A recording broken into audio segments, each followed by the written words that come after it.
Welcome to Independent Thought and Freedom. Where is the world heading?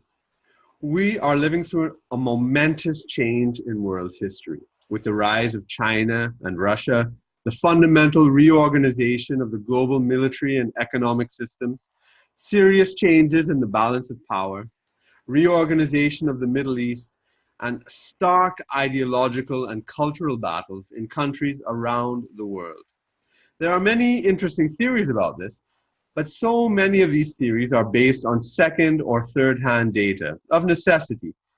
But we are extremely fortunate to have among us someone who has not only lived through these changes, but has been a participant near the center of many of them, and continuously brings to bear his keen observations, reflections, and critical intelligence on such a wide range of issues, from economics to politics, to culture, to history. This person is none other than Dr. Paul Craig Roberts. Paul Craig Roberts has had careers in scholarship and academia, journalism, public service, and business. He's chairman of the Institute for Political Economy. Here are some of his highlights from his long and distinguished career. President Reagan appointed Dr. Roberts Assistant Secretary of the Treasury for Economic Policy. From 1975 to 1978, Dr. Roberts served on the congressional staff where he drafted the Kemp-Roth bill and played a leading role in developing bipartisan support for a supply-side economic policy. After leaving the Treasury, he served as a consultant to the U.S. Department of Defense and the U.S. Department of Commerce. Among his numerous awards is his induction by the French government into the Legion of Honor in 1987, for being, quote, the artisan of a renewal in economic science and policy after half a century of state interventionism, unquote. He has held academic appointments at Stanford University, the Hoover Institution, George Mason University, among others. Dr. Roberts was also associate editor and columnist for the Wall Street Journal and a columnist for Business Week and the Scripps Howard News Service. He was a nationally syndicated columnist for Creator Syndicate in Los Angeles. In 1992, he received the Warren Brooks Award for Excellence in Journalism. In 1993, the Forbes Media Guide ranked him as one of the top 7 journalists in the United States. He's testified before committees of Congress on 30 occasions. He has been at the center of American and global power for decades, but has since become a fierce critic of that power, and is now marginalized by mainstream academia and media. Despite this, his work is perhaps now more powerful than ever. Welcome, Dr. Roberts. Oh, thank you, Kurt. I'm so pleased to have you here. And let me take the opportunity to wish you a happy belated 80th birthday. Okay, thank you. You're in incredible shape, you know. What's your secret? Do you have any? Stay busy. Excellent. That's really it, isn't it? Yeah. I mean, I'm really honored and delighted to have you here. And I look forward to an enlightening discussion. And to start off, maybe one of the things I'd like to ask about you is follows from one of the things I admire about you most, which is your independent mind. I mean, can you tell me who have been your top or maybe your top 3, your main influences throughout your life, you know, that have helped you develop and maintain this intellectual confidence and independence? I couldn't say, really. Really? I was very fortunate in my education. I went to 4 of the most distinguished universities. And I was extremely lucky. I studied under several Nobel laureates, and my professor at Oxford was Michael Polanyi. He was a distinguished atomic physicist, atomic chemist, physical chemist, who went into philosophy later in life. And of course, he was a big influence. Polanyi, you said? Polanyi, P-O-L-A-N-Y-I. Is he related to Carl Polanyi? The brothers. Right. You know Carrie Polanyi? That's his daughter. No, He taught me economics as well. Yeah, and I'm very close. That's Carl's daughter. That's right, Carl's daughter. Yeah, yeah, yeah. I've never met her or Carl. I met Michael. I met his sons, Right, John and George, and of course Magda, his wife. right, right. So I really couldn't say. Yeah, yeah. But that's interesting because I mean, so many people, fall in line, and you've always had this independent, forward-looking for decades, and it's quite amazing to What really. it was, Kirk, is probably the cowboy movies that my generation grew up on. Yeah, Because they were black hats and white hats, and you didn't want to be a black hat. right. It was probably just the enculturation of the white hat cowboy values that we grew up on as kids. Yeah, yeah. No, and you've had some amazing reflections on that in your columns, in your on your site. Like, I love reading it. Like, your stories of growing up, like how guns were normal, and nobody shot up a school. People used to bring guns, and and the way fights were handled by teachers. When I love to read your stories like that. It's Different world. yeah, yeah. Different world. Yeah. And I think that has that your reflections on those cultural aspects really say a lot and add a lot to our understanding of what's going on in the changes, and that's one of the things that I think is so important, because you've been reflecting on this a long time, and you're bringing all these strands together, and it's making a whole to try to help us understand. Now, one of your, I suppose, if we go back to one of your key, I suppose, independent contributions to political life, economic life, really the economy of the world, is supply side economics. Are you the creator of supply side economics? Is it right to say that? Well, in some sense, there were other people who understood it, some before me even. Yeah.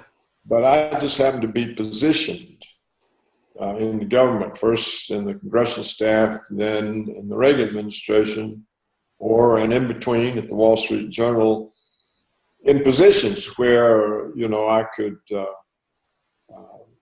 make the case for it and get it into policy, into the government's policy, and to get it implemented. Yeah. So in that sense, yes. But in the sense that was I the first one to think it up? Probably not, no. Right, right. But what would you say was the breakthrough that supply side economics represented at the time? Well, the problem at the time was real. It was called stagflation. And the post-World War II Keynesian policy of demand management had broken down such that the result was a rise simultaneously, a rise in both unemployment and inflation. So they were no longer able to fight inflation with unemployment or to fight unemployment with inflation. They didn't have a solution. Yeah. And what I was able to show was that certain kinds of fiscal policies could shift the aggregate supply curve and not just the demand curve, as the Keynesians had assumed. Right. They had assumed that fiscal policy only affected aggregate demand. And I was able to show that it actually directly affected aggregate supply, so that if you had the right fiscal policy, you could cause output to shift, to increase, without adding demand stimulus that would impact inflation. Right. So we were able to restore the ability of the economy to grow without having to pay for growth in terms of a rising rate of inflation. Right, right. Yeah, because it was thought in the 70s that if the government spent more, then there'd be lower unemployment and the price would be inflation. But what was happening is that they were spending more, the price was inflation, but unemployment wasn't lowering. And Right. you solved that Yeah. problem. That plagued I solved that England. problem. Yeah. But you see, already the economists have already forgotten, Mm-hmm. because we've watched the last 10 years, the Federal Reserve, the neoliberal economists, they all think that, oh, if we can just get inflation up to 2%, we can get the economy growing.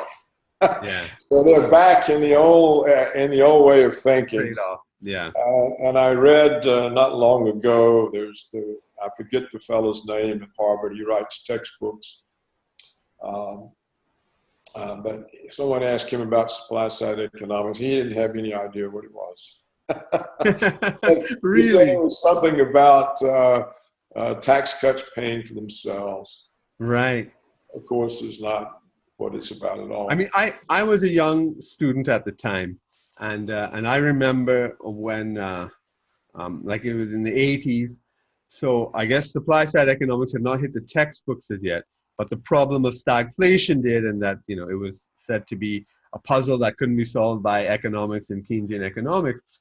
And I got politically active in the 1980s as a student in high school and then later in university.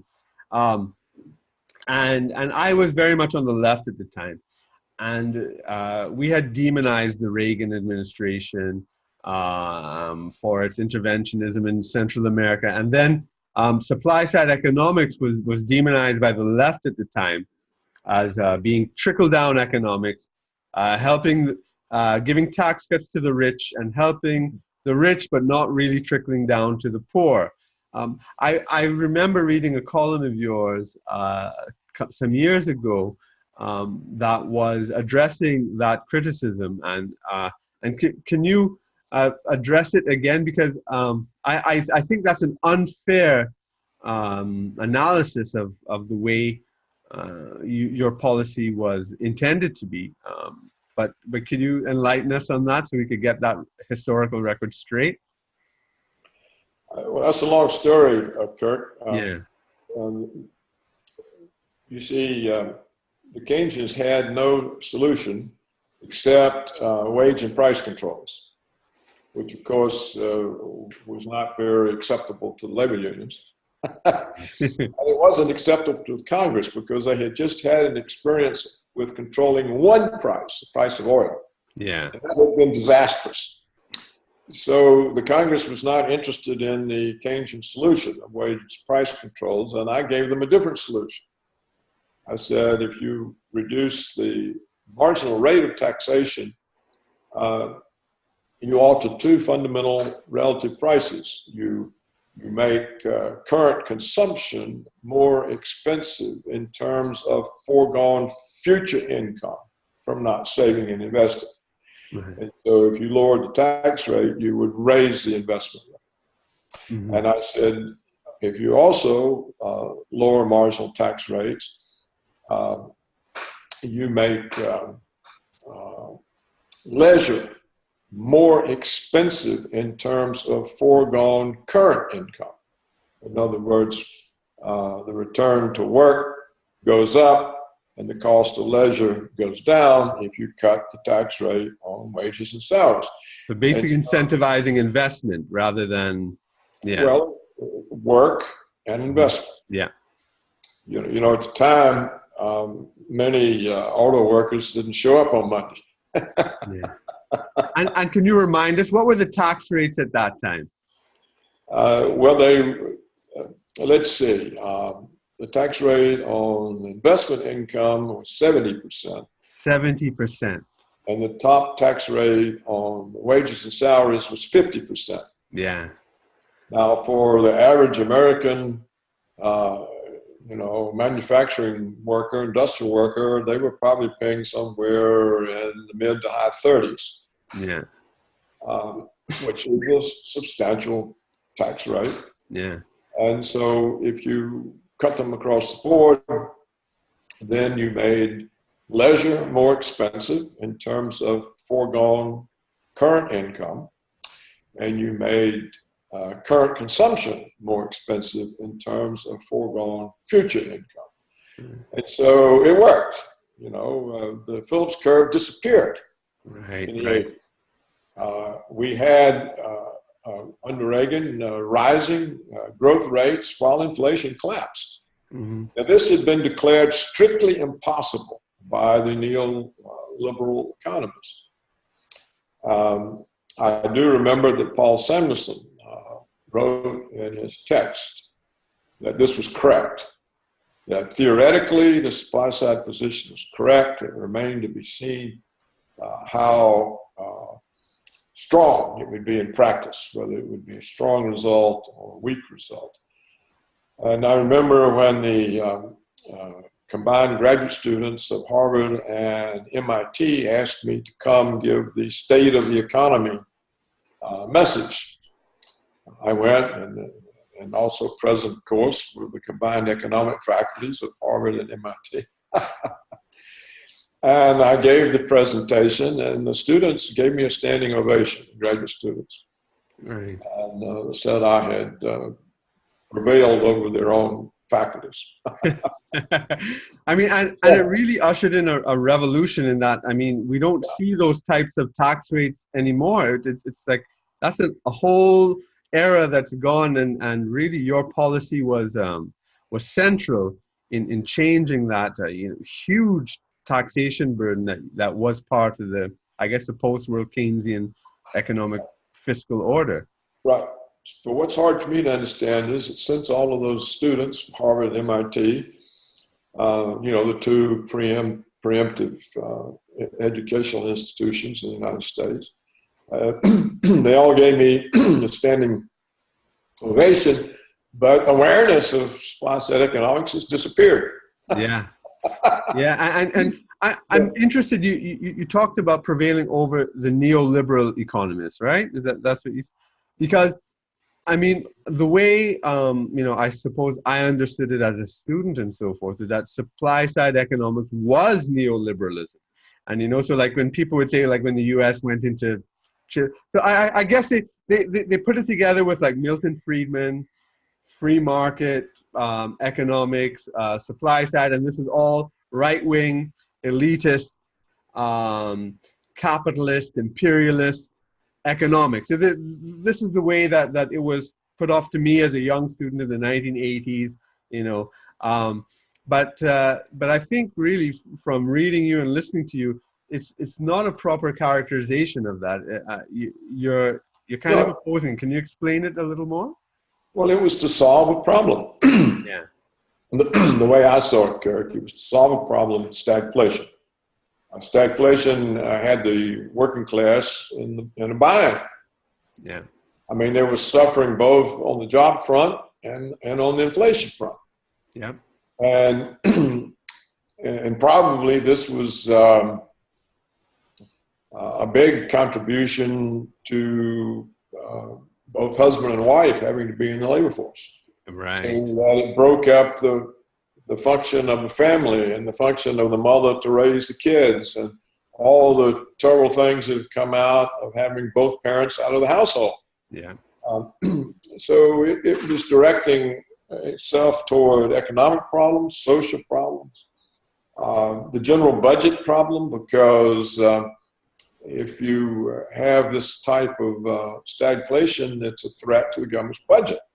Yeah. And so all of these types of problems were solved by that. Now, I think supply-side economics would be much better understood today and be part of the curriculum and all of that, except, the Reagan era ended with the Soviet collapse. Right. And when the Soviets collapsed, both China and India changed their policies and opened up to foreign capital, and you had the beginning of the jobs offshoring. Right. The American industry started moving all the manufacturing jobs to Asia.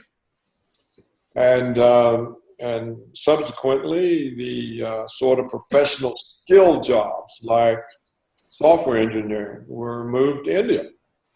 So this was a new attack on American employment, and nothing has yet been done about it. And now we're faced with the unfolding of robotics, and economists still haven't come to terms with what a dire threat this is. You see, they still think in terms of the 18th century. The Luddites were against mechanization. But what they don't understand is that mechanization increased the productivity of labor and raised wages. Yeah.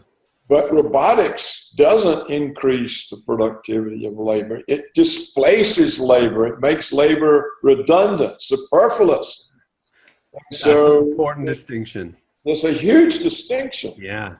And so the question arises today, which again, the neoliberal economists pay no attention.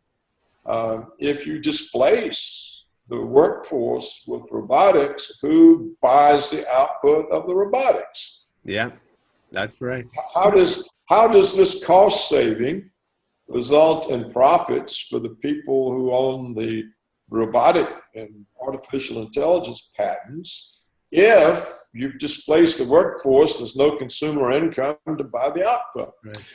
Well, this is an obvious dilemma that has no solution. So that was the sort of genius of at least the way, I've read it in history. I mean, I've heard that, it might not be exactly that, but the genius of Henry Ford and that type of American capitalism where he raised the wages of the workers because he realized that who's going to buy the cars that he's making unless the workers had wages, had an income sufficient to buy cars. So this holistic thinking of the economy was there at one time and now seems to have gone. Yes, and you see, Kirk, the reason the workers for Ford could buy the cars was that the mechanization and the assembly line, the specialization and division of labor that Adam Smith talked about, these raised the productivity of labor. And since the economists assume that wages depend on productivity, the wages went up with the productivity. And so they had the income to buy the output.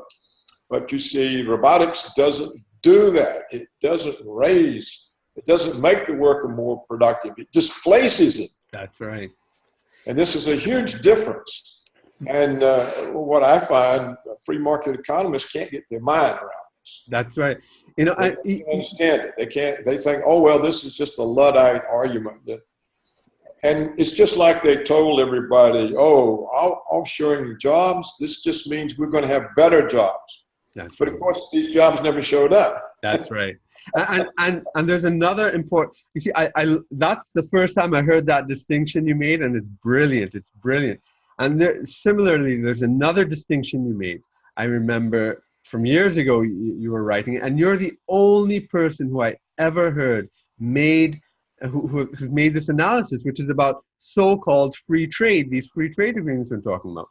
And I mean, when you learn it in economics class, the whole thing about free trade is that it's comparative advantage. So even though England could produce wine and what was the classic wine and cheese, I guess, better than more efficiently than Portugal, if each country concentrates on the comparative advantage, there's greater output for everybody. That's precisely what comparative advantage was, but what you described was that this is going for absolute advantage, going for the cheapest places everywhere, a drive to the bottom, and it impoverishes everybody. And that's what the whole theory was about, yet they're using the terminology free trade to undermine the idea of free trade. It's a brilliant, brilliant analysis. Nobody else has picked that up. I don't understand it. I think this because the neoliberals are shills for globalism. Yeah. And so they, either they don't know or they cover it up. But, yeah. It's such a fundamental analysis you gave. that I kicked myself that I never saw it before. I can't believe I never saw this. I used to teach it, and yet I never saw it in all this stuff. Yeah, Comparative advantage requires capital to stay at home. That's right. And find its most productive use. And both Adam Smith and who was the fellow? Ricardo. Both of them say that businessmen will keep the capital at home because they want it under their control. And so we don't have to worry about them exporting the capital in pursuit of absolute advantage. Mm-hmm. So they assumed there wouldn't be any export of capital, and that's why it would stay at home and find its best use.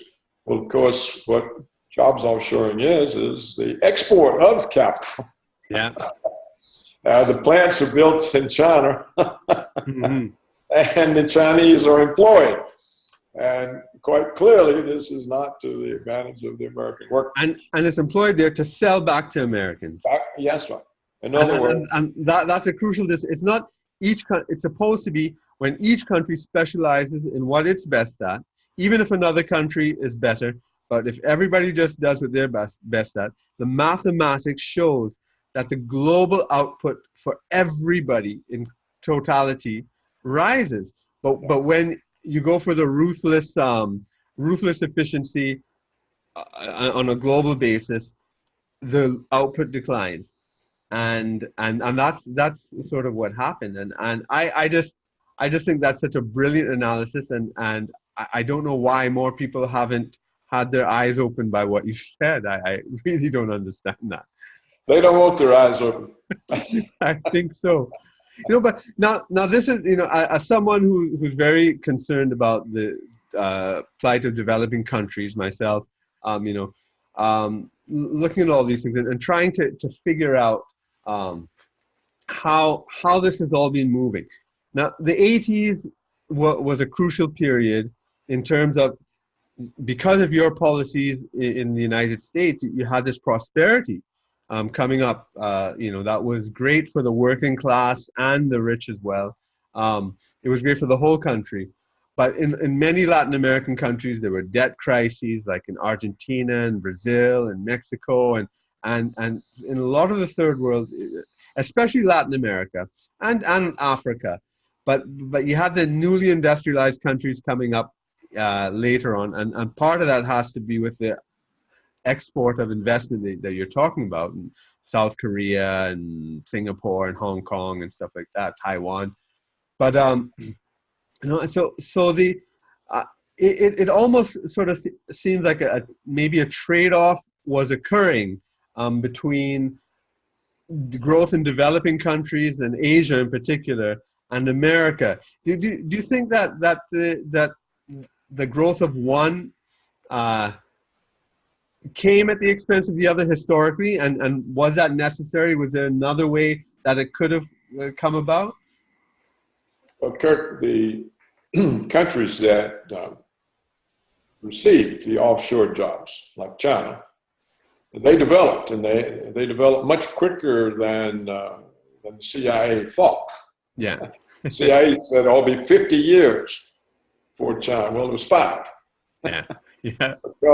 So the Chinese benefited enormously from the American job offshoring. But of course, the American economy didn't. Yeah. It basically destroyed the working class, middle class. The middle class elements of the working class were destroyed, and along with it, all kinds of state and local budgets. We now have the former great American cities are ruins, like Detroit. Yeah, yeah. Their finances have ruined. The state of Illinois is in a financial ruin. So who benefited was the Chinese workforce, the Chinese economy, and the profits of the global corporations that offshored their labor force. And the United States working class and state and local budgets and so on, they paid the price. Now, the so-called underdeveloped countries, they have always been exploited. They were exploited as colonies by the British, French, and they are exploited by the World Bank, IMF loans, New York banks. Yeah. See, capitalism essentially is a plunder mechanism. And the only way it works is if it's heavily regulated and prevented from plunder. And that means you can't have monopolies and all the rest. So all of that's been overturned. We now have, the Sherman Antitrust Act is dead. It's a dead letter. It's not enforced. The neoliberals believe everything has to be gigantic or it can't compete. Yeah. So they think that ruling against monopoly is a mistake. It just makes you uncompetitive. And so, but since capitalism is a plunder mechanism, and since this is a way of enrichment, the third world is plundered. And globalism is just part of it. What globalism does is it goes in and it takes a country that was agriculturally self-sufficient in food, drives them off the land, and some agribusiness corporation takes over and produces one crop for export. Yeah. So the people are dispossessed of self-sufficiency. They're driven to cities. There's nothing for them to do.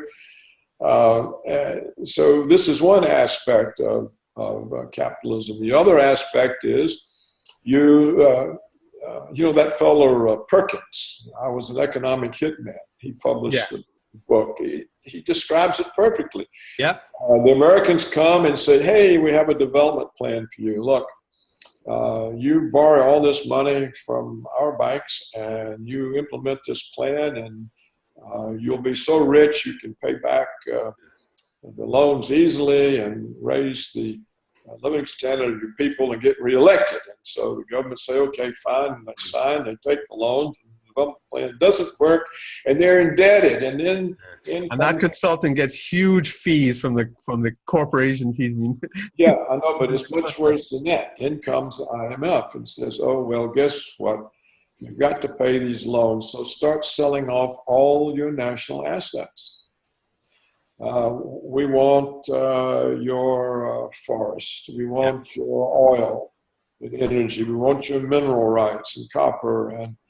And so they loot the companies, the countries, in order to cover the loans. Yeah. And this is the American way.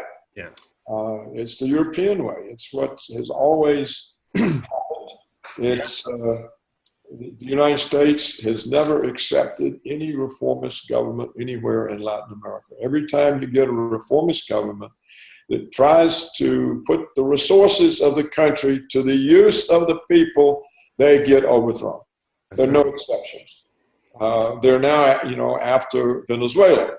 Yeah. That's 7 miles from us. We want the oil. Yeah. We overthrew the woman in Argentina. We overthrew the woman in Brazil. Yeah. Obama overthrew the president of Honduras in 2009. Now that was about how many times have we overthrown the president of Honduras? I mean, exactly. A dozen times. Yeah. They managed to overthrow Chavez, I think, in 2002. But before we kill him, the army and the people demanded we release him. Now they're setting up, or have been trying to set up, Venezuela to overthrow Chavez's successor, Maduro. We have the United States government announce that, we've decided who the president is.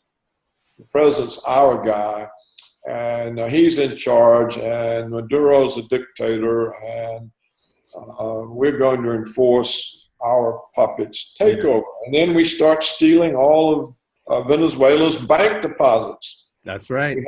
We have the British steal their gold. And what do we do with this money? We give it to this imposter so he can organize and bribe the government officials, bribe the military generals, organize resistance movements so that we can get Venezuela back under our thumb and take their oil. So what the third world has never understood is that the World Bank and the IMF, these are institutions used by the United States for plundering them. Yeah. No, and this is where I see the Belt and Road Initiative as being something different. Now, it's being characterized by the Western media as exactly what you're saying. It's like projection. Like they're projecting everything they've done, onto the Belt and Road Initiative, when the Belt and Road Initiative is an entirely different thing. It's moving capital away from the speculative bubbles of Wall Street and the City of London and all this sort of fake meeting these budgetary deficits, which just recycles back in the banks, and it's putting it towards productive investment. It's reshaping the economic infrastructure of the world. But I'd be interested in your view of the Belt and Road Initiative, because I think it's got a bum rap in the West, and I'm not even sure how you understand it. Well, you see, the Chinese are saying we have a better deal for you. Yeah. Our deal is not exploitative; it's mutually beneficial, and we don't want to control you. The reason the West doesn't like it is that it does show people there's a better deal. Yeah.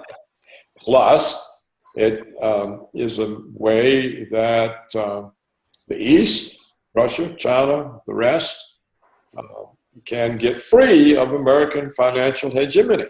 Yeah. And so this is a direct challenge to the American empire. You see, the result of World War II was that the British Empire was replaced by the American Empire. Yeah. And Franklin Delano Roosevelt understood that clearly. This is why he sort of egged Churchill on in going to war with Hitler, and got him in such a fix that he had to accept whatever terms FDR offered. And that was the end of Britain and the British Empire. And so now we see the rise of China and Russia, or the return of Russia, the rise of China.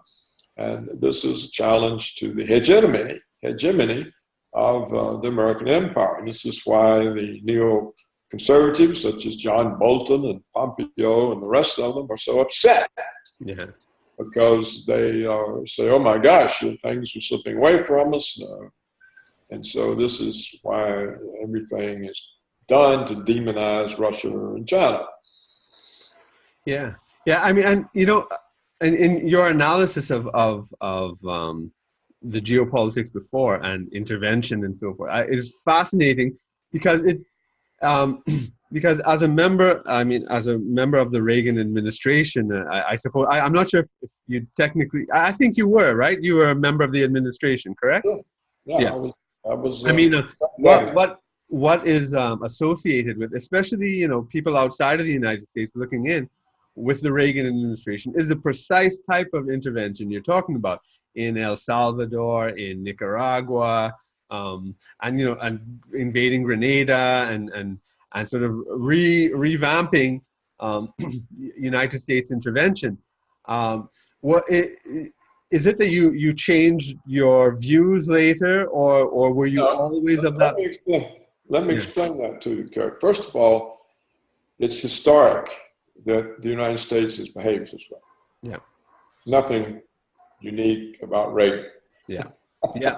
It's a historic response of the United States government, and goes back to the Monroe Doctrine, where we said, now, you Europeans stay away. This is our area to plunder. You go plunder the Middle East and Africa. Yeah. South America is what we plunder. So it goes back to that, and it was just the historic thing. It was just the automatic response of the State Department. Now, with Reagan, it's further misunderstood, because Reagan had two goals. One was to end stagflation, and the other was to end the Cold War. Yeah. Not win it, but to end it. And to end it, he said, well, we've got to convince the Soviets they can't win. Then they'll negotiate the end. So the interventions in Nicaragua and Haiti, these were interventions to stop what was understood as further expansions of communism. Right. Further, in other words, if the Soviets can enter other than Cuba, they already had Cuba, if they can get into El Salvador, Grenada, these places, then it looks to them like they're progressing. They're coming into our sphere of influence. They're advancing. And so how would we ever get them to negotiate an end when they're winning? Yeah. And so this is the reason for Reagan's interventions. It was to stop the ability of the Soviets to think that they could advance further.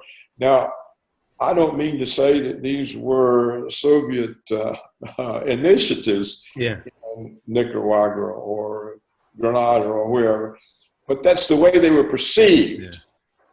Yeah. That's the way the American establishment perceived it, rightly or wrongly. Yeah. I think wrongly. I think the American establishment has always misperceived it. I think they misperceived Castro. I don't think he was a communist. Yeah. They made him into one. Correct. By turning their backs to him. They did the same thing to Ho Chi Minh. Yeah. Came to Washington begging, please help us. We want to be independent. We want to be free of the French. And this gave him the cold shoulder. So the only place he could get help was the Russians. Exactly.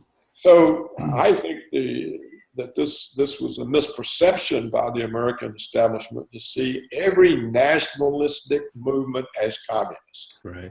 And can I ask you something too? Because this is what is fascinating too is the history of the neoliberals, because they kind of started off as Trotskyists, and they were actually in the Democratic Party for a while, and then they kind of migrated to the Republicans, and then I guess with Trump they kind of went back to Hillary.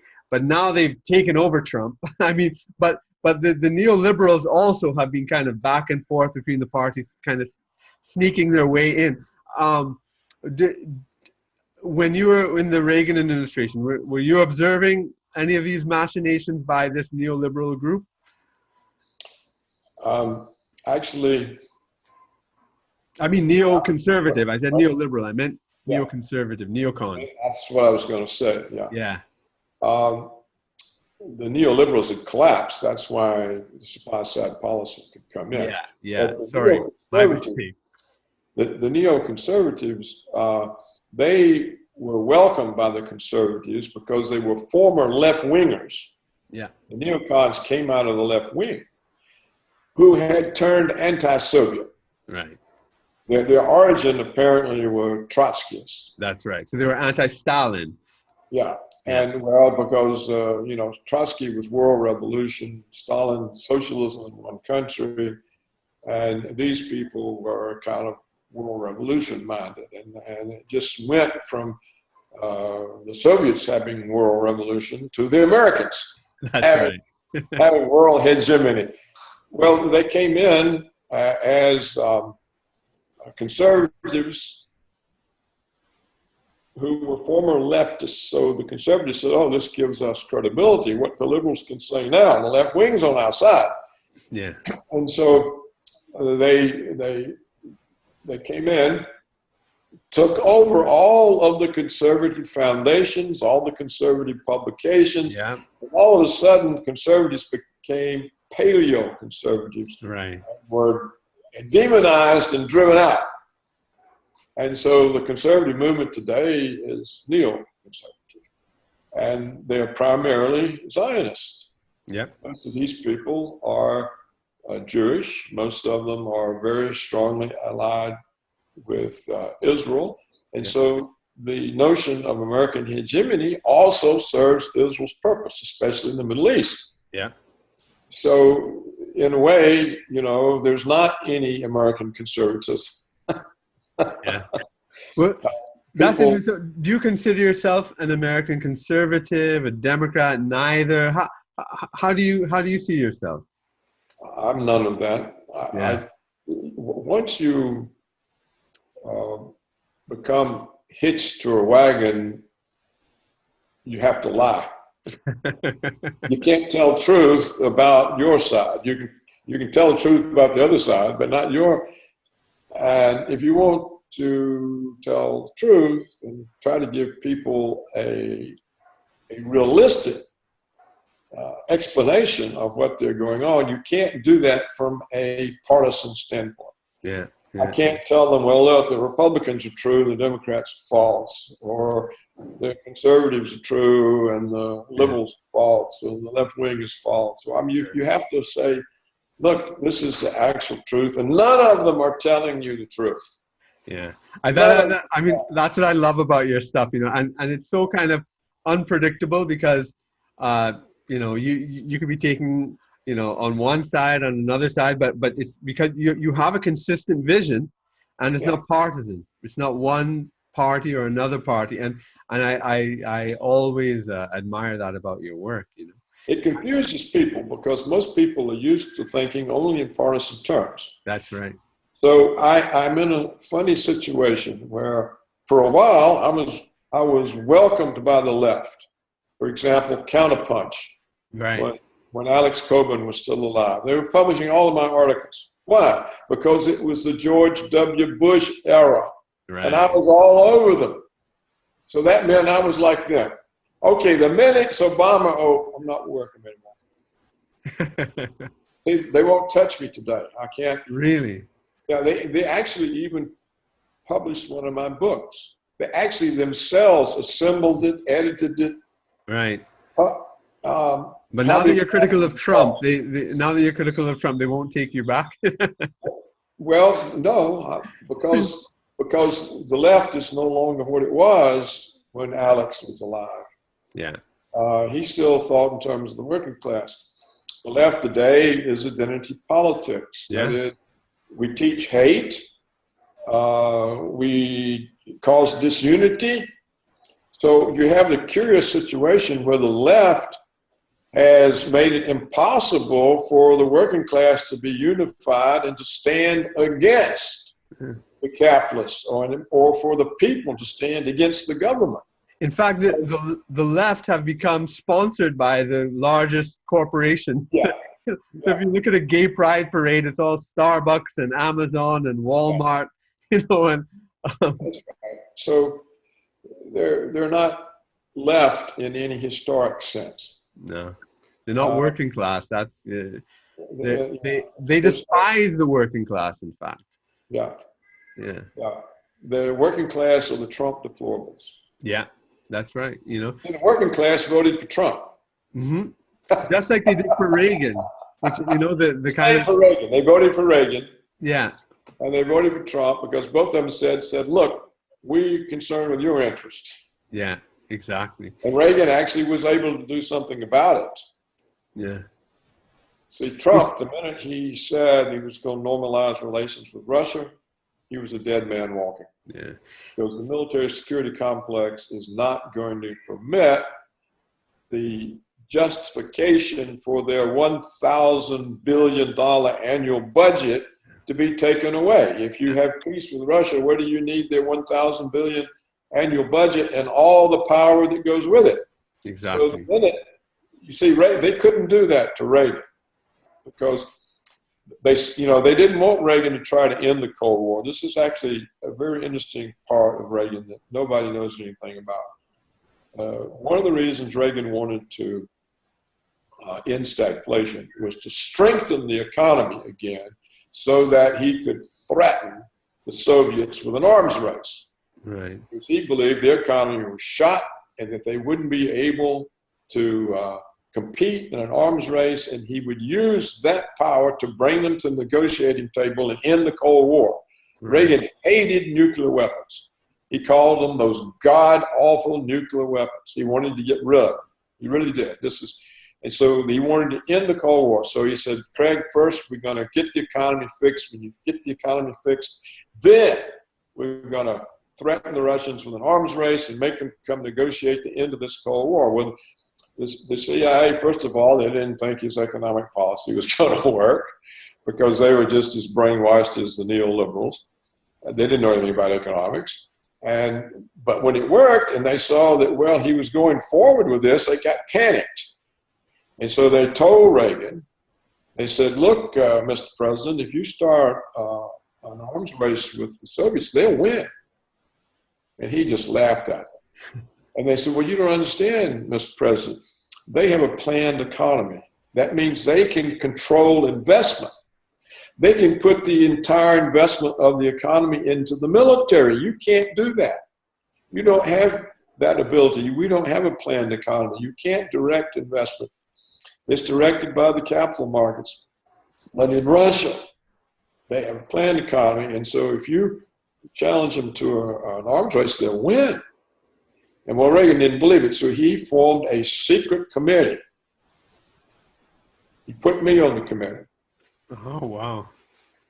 And the secret committee had subpoena power over the CIA. We could order all the documents that they had that supported their point of view to be presented for our study. We could order anyone in the agency right up to the director to appear to be questioned. And so this secret committee went on for some time. It was run out of an office, technology office in the Commerce Department, so nobody would know. Yeah. And the only reason I talk about it now is because it was so long ago and everybody's dead. I'm probably the only one left.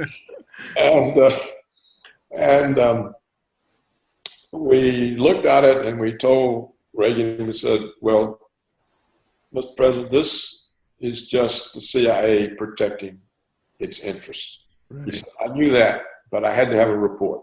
So he went on to Reykjavik and made these agreements, and these agreements were honored by the George Herbert Walker Bush administration, and it was Clinton who began breaking all the agreements. Yeah. And that was because the Soviet Union collapsed. And we looked at it as well as too weak now to do anything about it, so we may as well break our word that we gave them, because, you know, they agreed to the unification of Germany on the grounds that NATO didn't move 1 inch to the east. Yeah. So everything they gave, we kept, and everything we gave, we took back. And this began all the bad relations with Russia. Yeah, I'm amazed at, because at the time in the 90s, I had liked Clinton so much. I was a supporter. And from the 2000s, when I look back at it, it's almost every single problem in the modern world, whether it be the repeal of Glass-Steagall, whether it be the expansion of NATO, you know, and the bomb and the concentration of the media. Exactly. The Security Council, you know, disregarded them and bombing Kosovo. It's like everything can be, and the selling of the White House, you know, Lincoln bedroom stuff. It's like almost everything, and the sexual scandals. I mean, it's like everything can be brought back to the Clintons. I just find it incredible. And at the time, I didn't understand that. It's only trying to unravel what happened in the 2000s that I was all leading there. And the neocons seem to have ensconced themselves within the Clinton administration as well. Yeah. Kirk, you see, it's really happened with the collapse of the Soviet Union, because that removed the constraint on American power. Yeah. See, the minute the Soviet Union collapsed, all the constraints on American power were gone. Yeah. The CIA said it'd be 50 years before China is won. Right. And so the United States began acting arbitrarily as a world dictator. Yeah. And began running roughshod over international law, over its own law. Mm-hmm. And accountability simply disappeared. Yeah. And that, of course, came into the personal behavior of the Clintons as well. Yeah. There just wasn't any longer any accountability because there were no external checks. Yeah. You know, this is one of my famous observations. This is why everything went wrong and the Soviet Union collapsed. It wasn't supposed to collapse. Reagan didn't think it was going to collapse. Yeah, nobody did. It was amazing. It collapsed. The reason it collapsed too, nobody knows this. It collapsed because hardline elements in the Central Committee arrested Gorbachev and put Gorbachev, the president, under house arrest. Right. That's what brought the collapse. It wasn't the Americans or Reagan or, we didn't win. What happened, the hardline elements were concerned that Gorbachev was giving up too much too fast to the Americans. Right. And they said, well, this can't end well for us. We're giving away everything and we're getting promises, but they're getting actual things, as opposed to we got some kind of paper promise, but they've got Germany. Yeah. Yeah.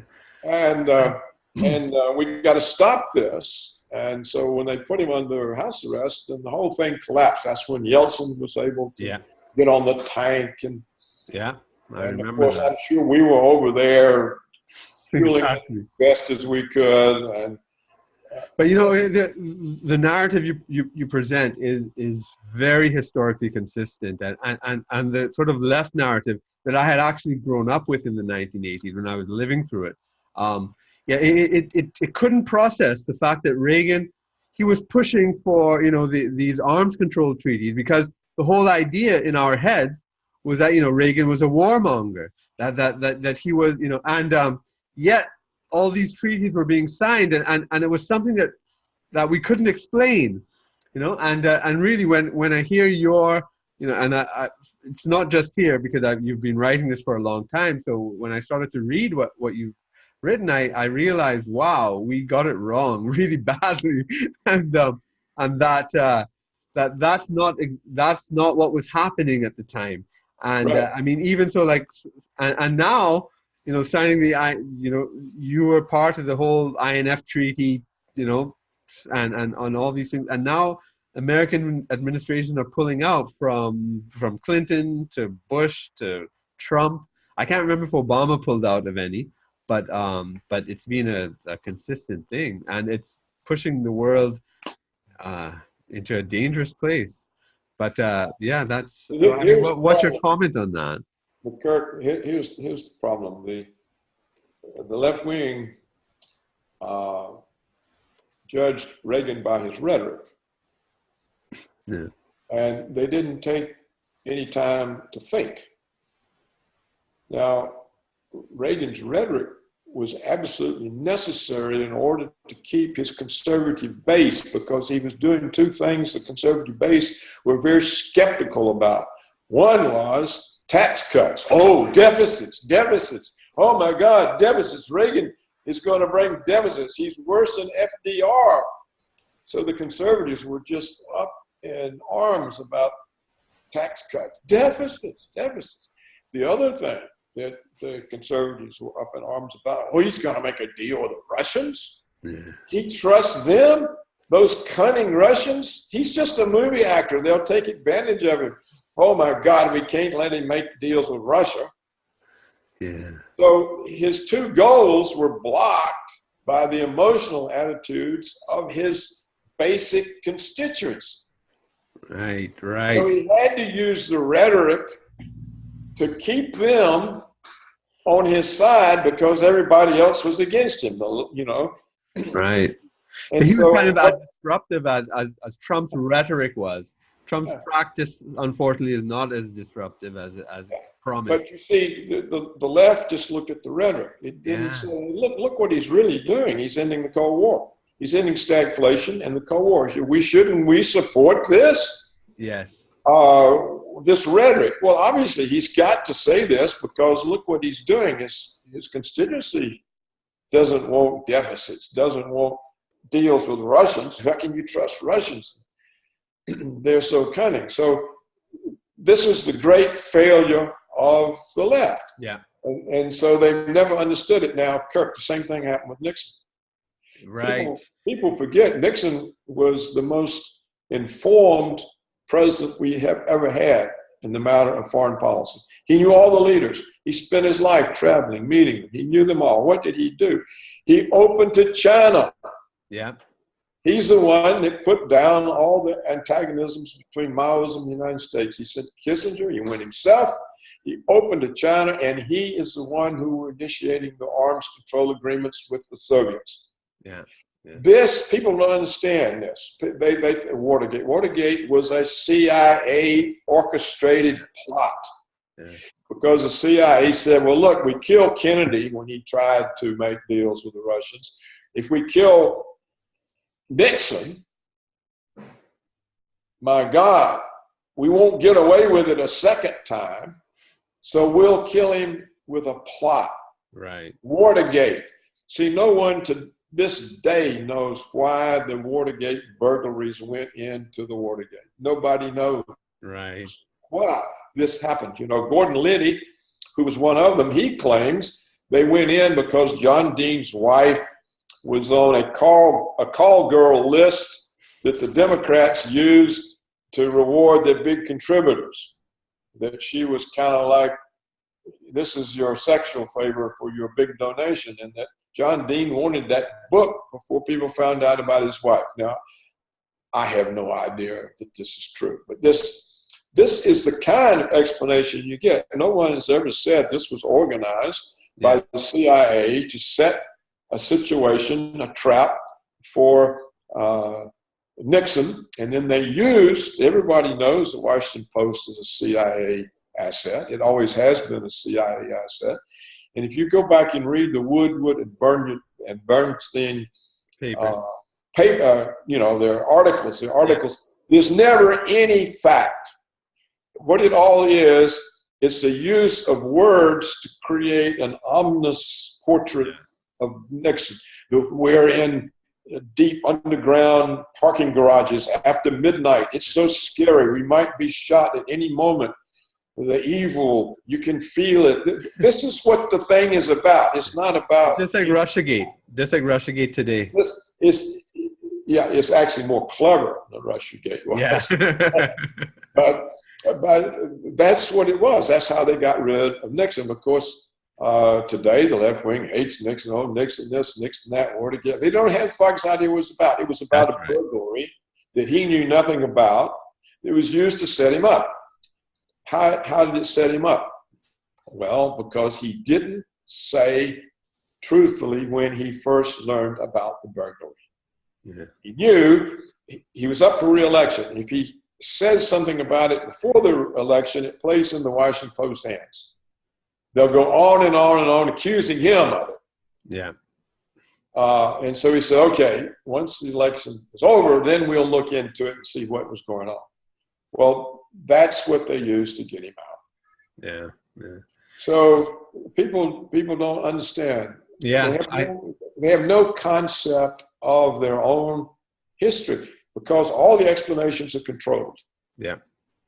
You know, and this takes me to a point I'd like you to elaborate on too. I mean, you are at the center of American power, which also means at the center of world power. You know, I mean, Reagan and, you know, and all of this, and then the Wall Street Journal and the top, you know, academic institutions, and it's almost like you're a pariah now. There's this story of you. Well, I don't know. I wouldn't say it's you moving away. It's like the rest of the world moving away from you or something. But that story is very important. How did that happen? How did that, you know, what were the steps that were happening in that? Because I think in your personal story, it will probably reveal a lot about the way the world events have been unfolding. Well, Kirk, I think it's clear that when the Soviet Union collapsed, all the constraints on the United States were gone. And so people could start behaving in despicable ways that previously hadn't been possible. Right. For example, the Reagan administration would never have thought about doing the kind of things that Clinton did, or George W. Bush, or Obama. Right. Or Trump. They wouldn't have said, you know, if they were going to overthrow Venezuela, they would never admit it. Yeah. They certainly wouldn't have stood up and said, well, we've decided who the president is, and so now we're going to help the president that we've chosen take over the country. They would never have said, in other words, all the constraints were gone. And as these constraints went, lies became more prevalent. Evil deeds became more prevalent. You see, I don't think Reagan or any other president ever would have said, okay, let's see, how can we set up Iraq? Okay, Saddam Hussein has weapons of mass destruction. Right. They would have said, we can't say that. Nobody in the world will believe it. Why should we? It's like saying green men have just landed in the White House or something. They would never have, the kind of lies they used to overthrow Libya. They couldn't have said that. Yeah. They wouldn't have. First of all, they probably had enough integrity not to go that far. Right. Second, even if they didn't have the integrity, they knew nobody would believe it, and they couldn't get away with it. Yeah. But with the Soviets gone, there's no constraint. It doesn't matter where anyone believes it or not. They can get away with any lie they want to tell, even transparent lies. Yeah. You see, you have to remember Iran-Contra. What happened there? This was a neocon operation. Mm-hmm. I don't think the president knew anything about it, or if he knew about it, it was some kind of something going on to keep the commies in check, or he wasn't. Even as an assistant secretary of the Treasury, all kinds of things going on in my areas of the Treasury that I only knew about on the surface. Yeah. Because I was focused on a task. Yeah. And you can bet the kinds of things Reagan's focused on, Nicaragua was probably not very high. Yeah. But when it came to light, Ed Meese, the Attorney General, goes on national television and says, this is what we've discovered, this is what's happened. And what the Reagan administration did, they fired all these people and they prosecuted them. Everybody. That's right. Elliot Abrams was prosecuted and convicted. So were all kinds of very high CIA officials, a general, the Secretary of Defense, Weinberger, was indicted. Yeah. It was George Herbert Walker Bush who pardoned these people. Right. Oliver North too, right? He pardoned Oliver North. I think North got off because of some prosecutorial overreach or deficiency or something. But some of them were pardoned after they were convicted. Some were pardoned, like Weinberger, before the trial. Right. Others got off because of prosecutorial errors. Yeah. Or abuses. So that's an important insight about the removal of restraint and so forth. Would you say your kind of conflict with the establishment started first in the media or in academia? Well, academia has got its own thought police. Yeah. And, my work was always too much of a challenge. They only like little challenges that they can adjust to. Big challenges they don't like because they have all this human capital investment. Yeah. In what's being challenged, so they defend it. So they want to stop.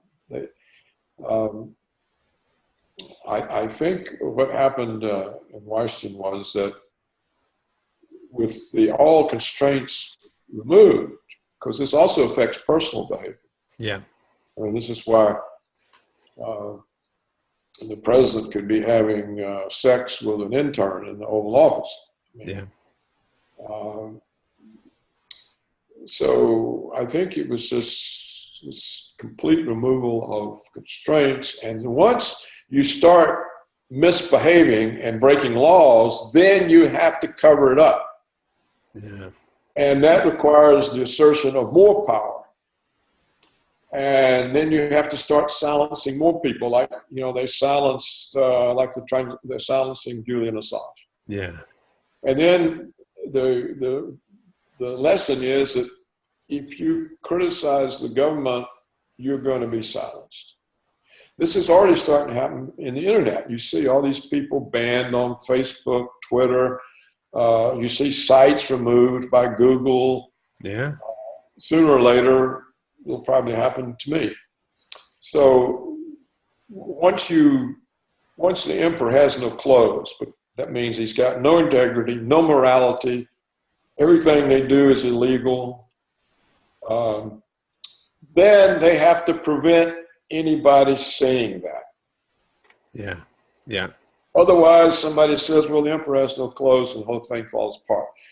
So this is why I think the entire Western world is headed into dystopia. Yeah. They're headed right into a 1984 situation where all explanations are controlled and people who challenge the explanation are seen as threats. Yes. So they've got the entire print, TV media, national public radio, they are all totally controlled. They only say what is permissible. Yeah. And so the government uses this to control explanations. But as this part of the media loses credibility and the CNN viewership drops and the New York Times and Washington Post readership drops and the alternative media on the internet comes up, then they've got to control that. Yeah. So they first block the easiest ones to block, the ones that go the furthest off base or that even look ridiculous sometimes, like Alec Jones, InfoWars. It goes so far sometimes they can caricature him easier. That's right. And so they start with them, but then they just move down and they start taking all the way down, even to very careful truth-telling people who document what they say. Yeah. And so this is what we're going on. This is what's going on in the United States. And conspiracy theorists is the word they keep using. So sometimes I see they use that for you. I see they've used that for like Professor Chotodovsky. And serious people.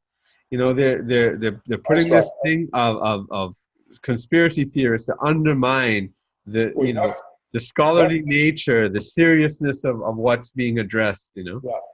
You see, any explanation different from the official explanation is a conspiracy theory. Yeah. That's how they define it. So the only non-conspiracy theory are the controlled explanations. Like Russiagate is not a conspiracy theory. It's not a conspiracy. Right. That's right. They don't accept that was it. And of course, 9/11. Yeah. The scientists who say, well, look, this couldn't happen this way, that's a conspiracy theory. It's not a scientific fact, it's a conspiracy theory. Exactly. And they don't, they don't even see the irony in that their own explanation is a conspiracy theory. A conspiracy of Saudi Arabians with box cutters who hijacked planes and brought down. That's a conspiracy. That's right. That's right. But their conspiracies are okay. Yeah. But anything that challenges them is a conspiracy. That's not okay. So this is the dilemma, because if the Western world, and I'm going to have to go here shortly. If the Western world is democracy. These are democracies, and the people decide, and the government's accountable to the people. How can this be true if all the explanations are controlled? People don't have any idea what's going on. They're told whatever the government intends for them to believe. So they have no ability of holding a government accountable because they know what's going on. And even if they do, they can't say it. Yeah. Because they're considered to be a conspiracy theorist or a kook or a Russian agent. That's or right. A Russian dude or whatever you see, or an anti-American or anti-Semitic or there's always a name That's they right. dump on anybody that says the truth about anything. Just to shut down discussion. And it's all for one purpose, to shut down any discussion, to delegitimize any opposing view. It's for the purpose of control. That's right. George Orwell describes how the control process works in 1984. It's exactly what it's for. It's to be sure no explanation is permitted that doesn't support whatever the government wants the people to believe at that moment. So, yeah. so tell me, democracy is a hoax. Yeah. Western democracy is a hoax. There's no democracy because there's no ability for the people to be informed and to hold the government accountable. Mm-hmm. Look at how many of the journalists are all in favor of Julian Assange being punished. Yeah, that's incredible. They won't defend the First Amendment. Why? Because they don't need it, because they don't tell the truth. That's right. That's right. What do we need the First Amendment for? We tell the government lies for it. We don't need the First Amendment. It's not important to journalists. In the United States, the First Amendment is not important to print, TV journalists, or to the National Public Radio. It has no meaning to them because they don't tell the truth. If they told the truth, they'd be in trouble. They'd be up in arms if they were truth tellers about what's happening. But so this is, I think, if you really want to know where the world is going, the West is disintegrating into tyranny rapidly, into the total unaccountability of government. You can see it everywhere. You can see it like in Brexit. In England, they voted 2 or 3 years ago to get out, and they're not going to be permitted to get out. Yeah. You can see it in Germany and France. They opened the borders to mass non-European immigration, which cannot be assimilated. That's right. Then they protect the immigrants at the expense of their own populations. Yeah. And so all the complaints have to be shut up and shut down. Right.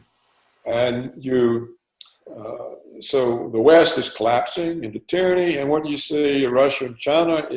What it looks like is that these two countries are emerging from the experience of tyranny, which they had in the 20th century for long periods. Yeah. And we don't want any more of it. Mm-hmm. Or no more than they have to have. Yeah. And so it looks more hopeful there. But this puts them in conflict with the West, as does the American neoconservative policy of American hegemony. Yeah. Because the principal statement of American neoconservatives is that the principal goal of American foreign policy is to prevent the rise of any country that could serve as a constraint on American unilateralism. Yeah. So we've got two countries, Russia and China. Mm-hmm. Maybe Iran, maybe North Korea. So you can see who the enemies are. The enemies are the ones that can impose a constraint. In South America, the enemies are well-reformed governments who want to reclaim the country's resources for the use of the country's own people. This is in the way of American hegemony. And so we can see what's happening to Venezuela.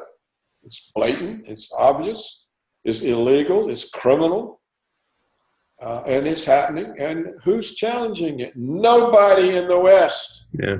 Not a single government in Europe, Canada, Australia, New Zealand. It's quiet. Yeah. I do think there's I think the populist movement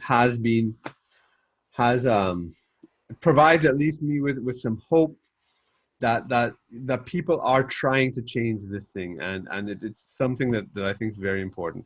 And the establishment is not going to let Trump do it. No. And he's capitulated. I've lost my whatever. I had a lot of faith in Trump because of the things he said. I couldn't believe the things he was saying, but he's capitulated. But I'm seeing stuff in Europe. Maybe I think in Hungary and Italy. I think the Yellow Vest movement in France. People are trying. Yeah, they're trying, but yeah. there's no leader. That's right. They praise the yellow vest movement because there's no leader. Well, without a leader, you don't really have a movement. That's right. That's right. You know, Hungary and Italy, these are not powers. Yeah, exactly. It's marginal. Trump was the hope, I think, and he's dashed it. In my view, I've lost. And in the United States, the police are heavily militarized. Yeah. And they're unaccountable. You know, so I think that we've covered the waterfront. I do have to. Yeah. Go. I appreciate this conversation, and you're a very interesting person, and we can have another one sometime. Yeah, great. I appreciate it very much. Before you go, do you have, for any young person listening, do you have any advice? You know, they're going to put everybody on Soma. Right. And if I was young, I would leave. I would go to Russia. Yeah, that's interesting. But thanks again. I know you have to leave. I want to thank you so much, not only for this interview, but for all the work you've done over the years in truly trying to make the world a better place. And I urge all my listeners to subscribe to your email list, read your columns, visit your website regularly. It's really a treasure trove of essential information that you won't find in the mainstream media. I admire your hard work, the sharing of your unique insights, your dedication, your determination, and I wish you continued success for many, many more years to come. Well, thank you very much, Kirk. Without information, nothing can be done, and so we do our best to inform. So that's all for Independent Thought and Freedom this week. Please join us again next week. And in the meanwhile, make sure you subscribe, leave me a rating, like and share this podcast with your friends. Thanks, and bye for now.